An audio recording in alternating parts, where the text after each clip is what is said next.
కార్యక్రమం ఇలా ఉంటుందని నాకు తెలియదు. నాకు మా గురువుగారైన రామకృష్ణ గారు ఒక నెల రోజుల క్రితం ఫోన్ చేసి గోనె సంచి కార్మికులకి ఒక కమ్యూనిటీ హాల్ కట్టాలి అని చెప్పారు.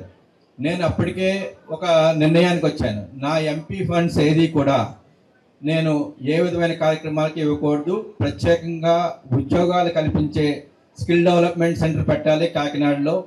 ప్రతి సంవత్సరం 1000 మంది కొత్త ఉద్యోగాలు కల్పించాలని నేను ఒక సంకల్పంతో ఉన్నాను. అయితే మొదటిసారి మా గురువుగారు అడిగారు, నేను తప్పక చేయాలనే ఉద్దేశంతో మొదటి 25 లక్షలు నా ఫండ్లో నా స్కిల్ డెవలప్మెంట్ సెంటర్ కాకుండా ఇచ్చింది తుని ఒకదానికే. ఎందుకంటే ఇది నిజంగా ఇటువంటి కార్యక్రమం, ఇటువంటి జనాల మధ్యన ఇంత అవసరమై గోనె సంచి కార్మికులకి 800 మంది కుటుంబాలు ఉన్నారు ఇక్కడ అంటే చాలా మంచి కార్యక్రమం. ఆయన రాజకీయ అనుభవం, ఏది కావాలో చేయాలో ఆయనకి తెలుసు కాబట్టి నాకు సూచించారు, నేను చేయించగలిగాను.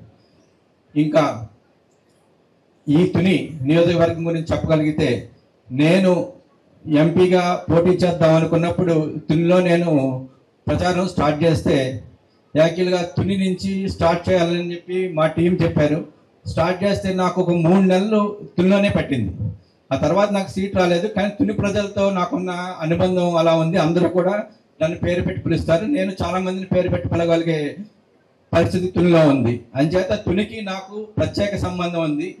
మీ అదృష్టం, యనమల రామకృష్ణ గారు ప్రత్యేకంగా తన సమయాన్ని ఇక్కడ కేటాయించగలుగుతున్నారు. ఆయనకి ఉన్న అనుభవంతో యనమల దివ్య గారిని ఎలా నడవాలి, ఎలా ముందుకు తీసుకెళ్ళాలి అన్నది తీసుకెళ్తున్నారు. ఇది తుని ప్రజలు చేసుకున్న అదృష్టం. ఇంకా మా కూటమి గురించి మీకు చెప్పాలంటే, ఈ 16 నెలల్లో మేము చేయాల్సిన కార్యక్రమాలన్నీ చేయగలిగాం. ఈ సూపర్ 6లో అన్ని కార్యక్రమాలని మా నాయకుడు చంద్రబాబు నాయుడు గారు మీ దగ్గరికి తీసుకొచ్చారు. దీన్ని మీకు మా యువ నాయకుడు విద్యామంత్రి నారా లోకేష్ గారు తెచ్చిన డిఎస్సిలో 16,000 మందికి ఉద్యోగాలకి మేము సంవత్సరం మీద 3 నెలల్లో ఇవ్వగలిగాం.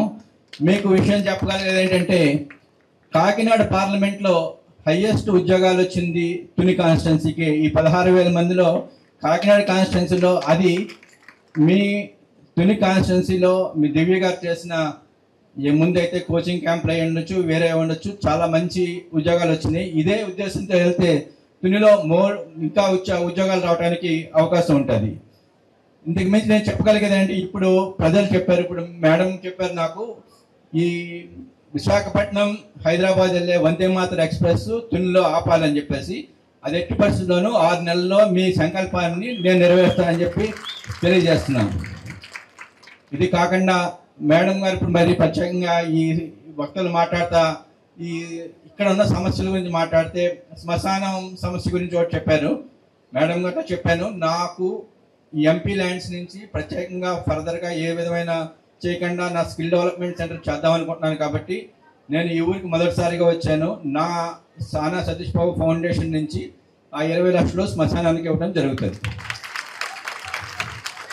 మీ అందరి అభిమానాలు ఎమ్మెల్యే దివ్య గారితోనూ అందరితోనూ ఉండాలని కోరుకుంటూ సెలవు తీసుకుంటున్నాను. హలో, తెలుగు రాజ్యం ఛానల్ చూస్తున్నారా? సామాజిక రాజకీయ జీవన చిత్రణే తెలుగు రాజ్యం. అతిశయోక్తులు అసత్యాలు ఉండవు. రాజకీయ కోణం కాదు, ప్రజా కోణమే కొలబద్ద. తెలుగు రాజ్యం వీక్షణ మీ ఉత్తమ అభిరుచికి నిదర్శనం.